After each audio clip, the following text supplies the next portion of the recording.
Welcome to the university in Nairobi, Kenya. This is where the forum took place in July 1985, when women from all over the world were gathered here. Towards the end of the forum, the United Nations convened an official women's conference on the other side of Nairobi at the large National Kenyatta Conference Center. It was government delegations that had access and the right to speak here. Together, these two events designated the ending of the UN's Decade for Women. But let's return to the university and the forum, which is the subject of this program. The forum is the only open, global rostrum that women from everywhere have ever had. This is why it is very difficult to say precisely what the forum is. In spite of this, in the course of the next half hour, I will describe the forum with the help of the women I interviewed while the conference was in full swing. The first International Women's Conference of this sort took place in Mexico in 1975, which was the UN's International Year of Women. Parallel to the traditional and official UN conference for the delegations of national governments, an alternative conference was arranged, at which women from non-governmental organizations and women who could pay their own fares could share experiences and problems with one another. The first international meeting for women from grassroots organizations and movements from the whole world was characterized by the participants' need to tell all the others about their own problems. That was for this first time more important than listening to the others. While wives of miners from Latin America told about the importance of their common struggle together with their men against the oppressors, the Western feminists maintained the necessity of struggling for increased consciousness of women alone. The next time women from grassroots movements and organizations had an opportunity to meet was in 1980 in Copenhagen, where Denmark was host country for the UN's Mid-Decade Forum. Here the forum was used to talk to one another, which also included intense discussions about major political questions, which of course also affect women's daily life and reality, although this reality is so different. One of the important discussions in 1980, which tells something about how easily one can misunderstand each other, was the question of clitoris circumcision, which is practiced in many African and Arab countries. Western feminists had gathered signatures in order to force the acceptance of a ban against this for women oppressive custom, in which larger or smaller portions of female genitals are surgically removed. The women directly involved reacted violently and asked the Western women to stop interfering in questions which they could not comprehend. And the African women asked to be listened to. They emphasized that they could formulate their needs and their possible need for assistance best themselves. On this background, Forum 85 in Nairobi was characterized by a new kind of global understanding, a consciousness of the fact that we are all part of the same system. The actual worsening of women's situation that has taken place in the last 10 years, in spite of the Women's Decade, has caused women to cooperate more closely and to feel a greater common responsibility for the right to not just survive, but to live. It's obvious that in Copenhagen, many issues related to the status of women and from a feminist perspective were brought because of the influence of Scandinavian setting where this meeting was taking place. And it's obvious that in that sense, for me, Copenhagen was a much more wider expression of different views that even here in Kenya. I think also the problem in Kenya is that because it was taking place in a developing country, we are not used to this type of democracy where you accept everybody according to their own views. But here the conference has been prepared in a sense that people will focus mainly on development issues.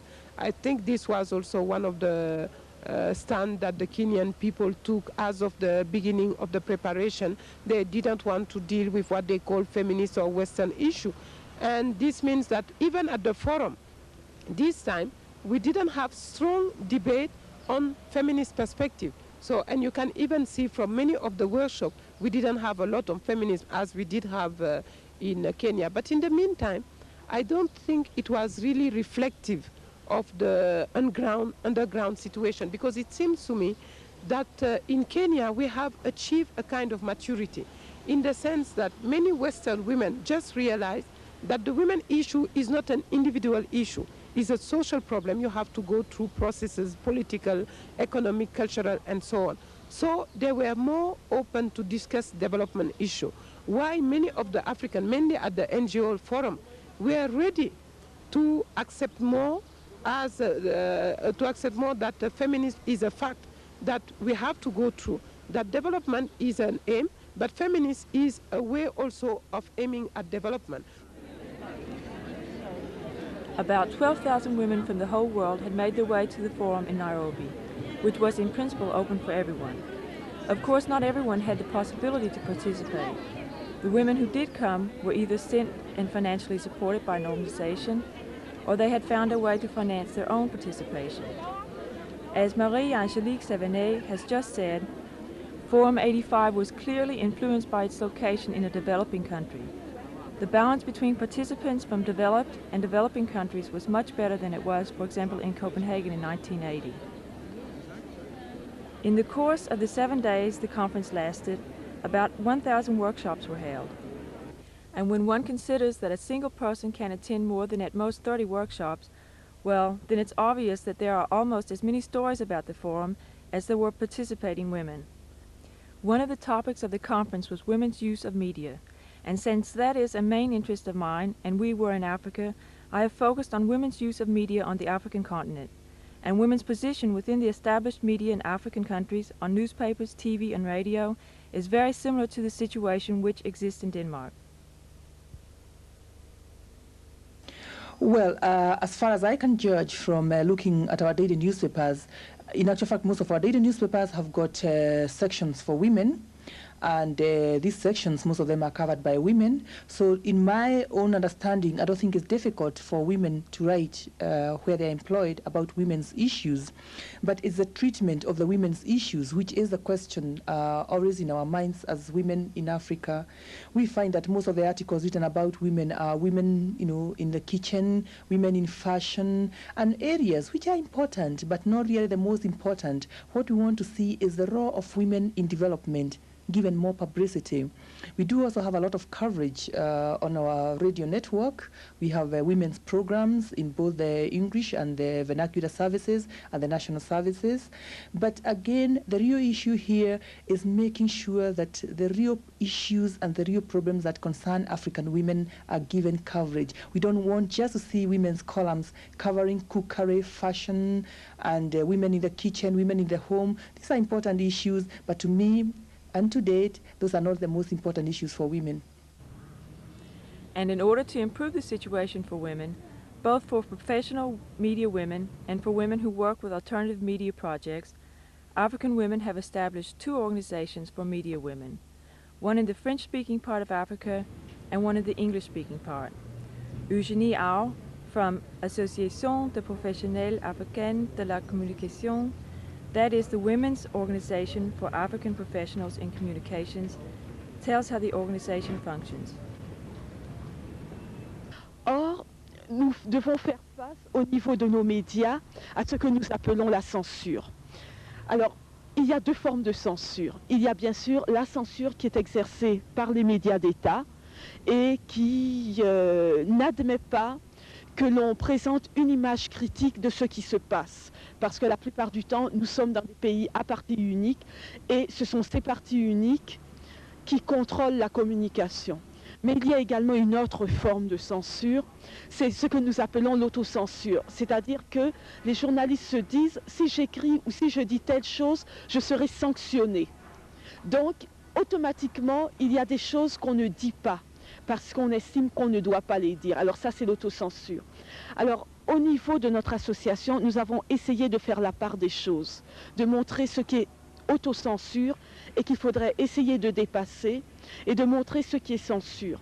Alors, en ce qui concerne la censure, les femmes journalistes ont beaucoup insisté sur le mouvement de solidarité des femmes dans la communication. Parce que, évidemment, si elles ont des problèmes, ce mouvement de solidarité pourra vraiment les couvrir et ça les encouragera à essayer d'aller plus loin et surtout à faire la communication avec les femmes qui sont les premières concernées. Whereas we in our part of the world concentrate on establishing alternative women's media, several of the African women with whom I spoke were convinced that it would be best to concentrate on integrating the real women's questions in the established media. because of the hierarchy within the media setting, many of the media women have not a strong position, so they can do anything. They have not support, etc. But I think the idea started already that meeting, saying, why don't we create our own?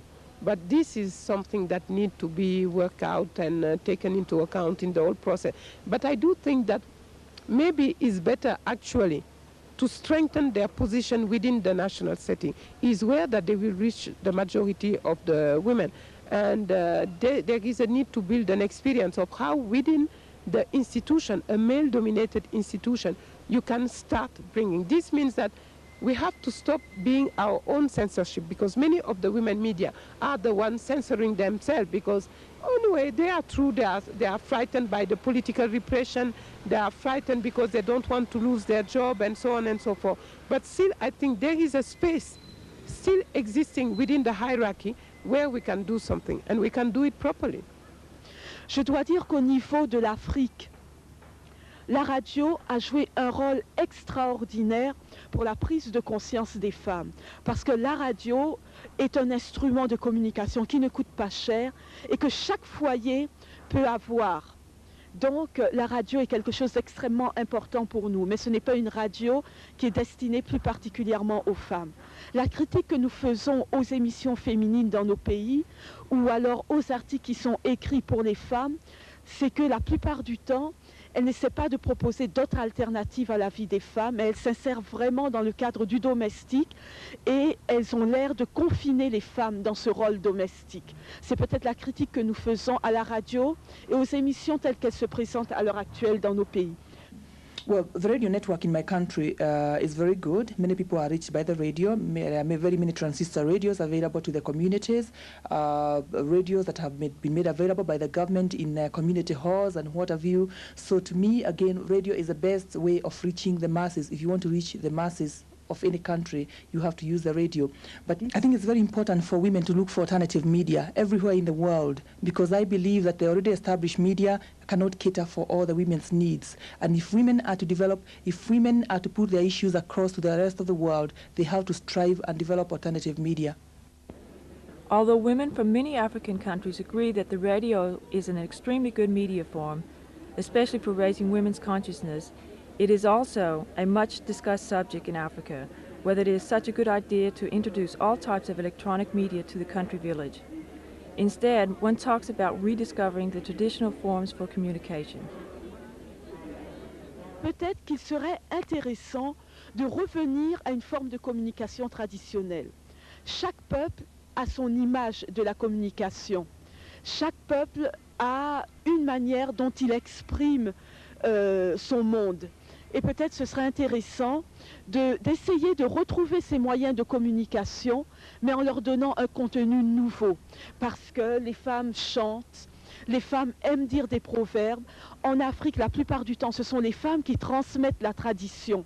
Donc, comment arriver, en donnant un contenu nouveau à ces moyens de communication, à faire passer des messages nouveaux où la femme puisse s'engager dans le développement, où on puisse donner des outils de progrès aux femmes.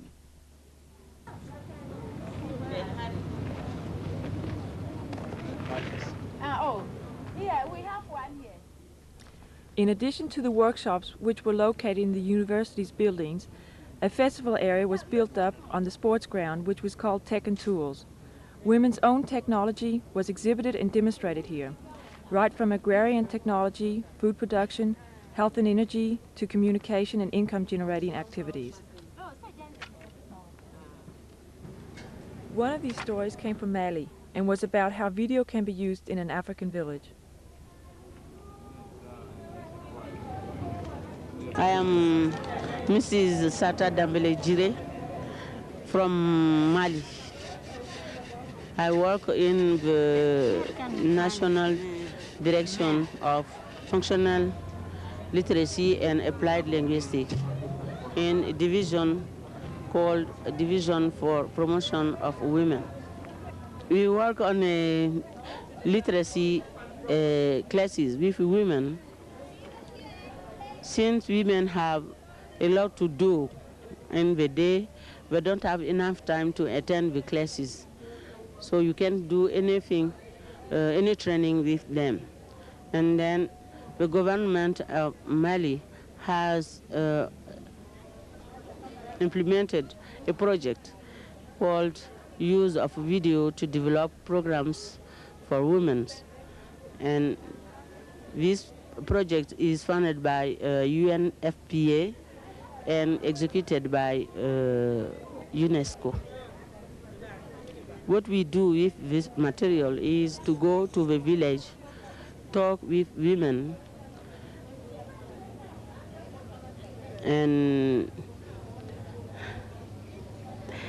they talk about their problems, and then we film the talking, and then we put on the tape, and they see through the video the realities, what they have said, and then we ask them how can they solve their problems without and some help from other parts of the world. And then we play back the tape and so on. Using the video now, with 45 villages, we have done such a work that women through the video know from one village to another village without seeing the people from this village. Several of the examples of women's own technology, which were exhibited on the Tech and Tools area, had been supported by the UN Special Development Fund for Women that supports projects which cannot attain financial support elsewhere. 8 of these projects were rewarded by the fund at a ceremony during the Women's Conference. One of the prize-winning projects came from Sri Lanka, where women had become economically independent and in that manner had created a possibility for a better life for themselves and their children, and had thereby gained respect from the society and the men, which they had not had before. I'm Hashini Navaratna from Sri Lanka. I work for Sarvodaya Shramadana movement in Sri Lanka. Sarvodaya Shramadana movement, Sarvodaya means the awakening of all.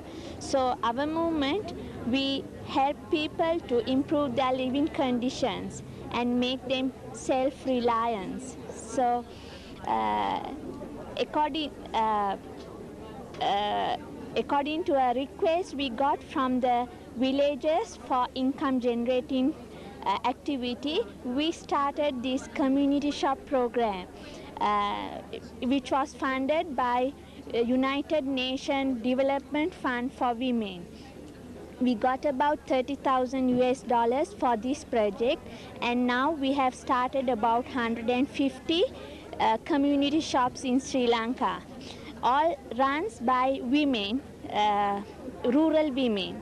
So especially we started this because the middleman, we call them Mudalali, they are having the financial management in the village in their hands. So we want to get rid of this, and we want to take village women out of this vicious circle. So we started this project. So through this project, now the women in these villages, they they manage their financial situation in the village. So especially there was no competition in the village to this competition in the village. So because of that, they had to pay what the Mudalali says, the middleman says, and they have to purchase the things at the rate what they say, and they have to give their productions to the rate that they ask for. So because of that, they are always being debtors. So now, due to this situation, they can't afford to feed their children. They can't afford to educate their children because they don't have enough money. So now they have taken the financial management in the village to their hands, and now they are more independent, and they have more confidence on them towards development in the village. I am Emma Santana from San Miguel, Bulacan, Philippines. I came to Nairobi because our project in our town was one of the winning project funded by the UN Voluntary Fund. In our town, we have an organized women, which is non-government organization, and these women were able to ask from the United Nations Voluntary Fund an amount of $50,000, which we used in giving as initial to 70 women loans, which they used in raising swine at the backyard until after they were given loans in material forms like piglets, feeds, and vet services. After the project, they became self-reliant, and with the profit that they got from the project, they are now having their own projects which they manage. At present, many of these women, especially those who were in the project, are now having their own enterprises, like small stores. They manage the small stores. They have home industries like making sweets, or we call that in our place pastillas de leche, which is candy out of Carabao's milk. And also they have pork cracklings. And these industries, they manage by themselves, using as capital the net profit that they got from the project.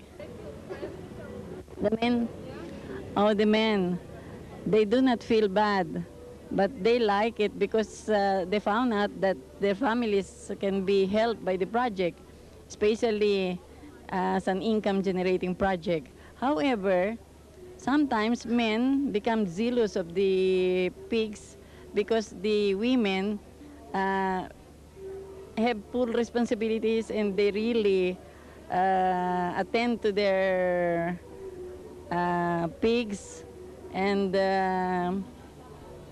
but these men, it doesn't mean to say that they do not want the project. No?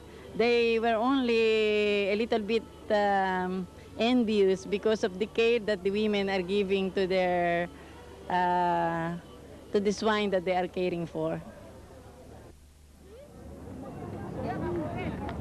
Kenya had taken its role as host very seriously. 4,000 of Forum's 12,000 participants came from Kenya. The Kenyan radio, Voice of Kenya, has sent a series of programs up to the Women's Conference, and there had been a considerable number of conferences around in Kenya for the country's own women's groups. When I rode the bus, I was often asked, among other things, about women's and men's relationships in my country by curious, open, and slightly frightened men. Kenya's large women's organization has also, in addition to many other things, organized a large market between the university and the sports ground, where Kenyan women sold their handicrafts, among other things, kiondos, which were sold by the thousands to international participants at the conference. Women traded, talked, and laughed.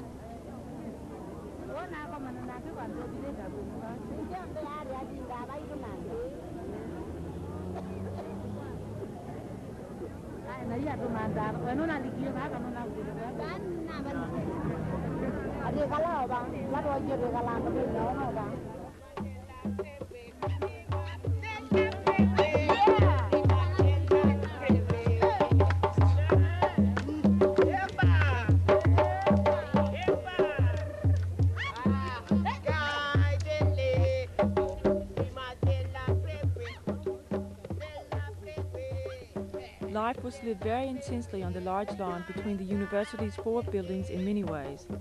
Women relaxed, talked, discussed, played music, danced and demonstrated. The conference became more and more political as the days passed. 2 of the questions which were present in almost everything that took place at the forum were peace and apartheid. Near the university's buildings, a large blue and white striped peace tent was raised. Some of the big South Africa discussions took place here. This is where I met Ntombo Nandi Ndaitwa from the liberation movement SWAPO from Namibia, which South Africa still occupies.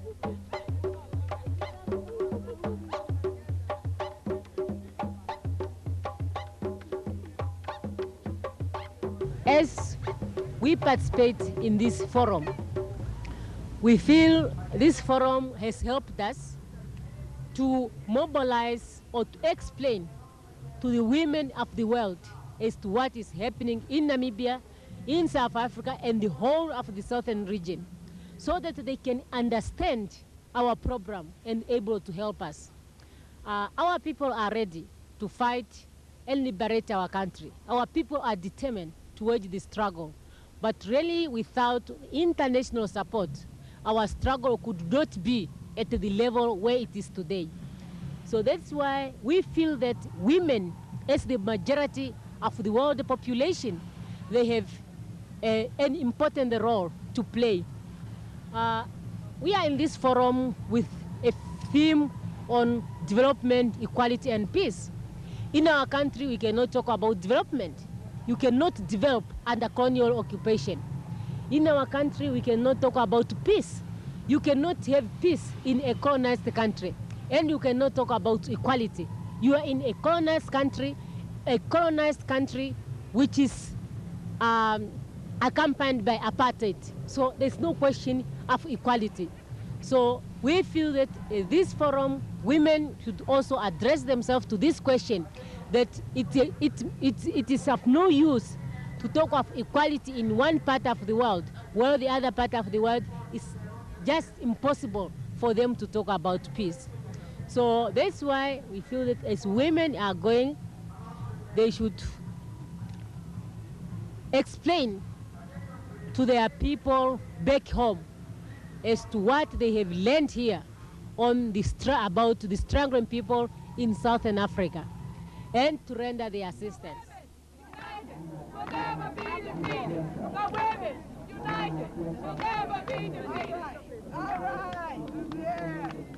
We, the women at the forum, strongly support the struggles of the people of Namibia and South Africa, which is led by the Vanguard Liberation Movement, SWAPO, and ANC, respectively. Namibia will be free, and South Africa will be free.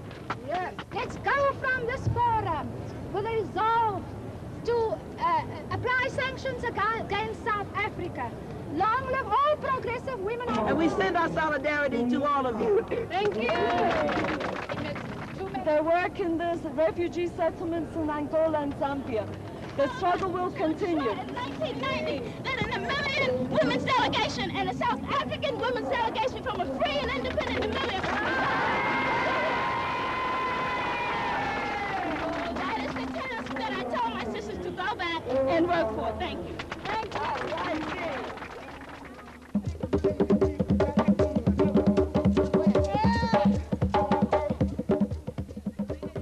Everywhere on our globe, women's lives have become more difficult during the decade for women. But in the same period, women have evidently become better organized and thereby stronger, more self-confident and thereby more difficult to disregard. And we ourselves have felt what inspiration and what insight it gives to gather together from all parts of the world. So when some women on the forum's last day yelled, "We'll see you in Madras in 1990, we were all quite sure that we would be there. And at what other conference, in what other context does one meet women who can't read or write, peasant women, and female doctors and professors? Because there is use for every single woman's experience.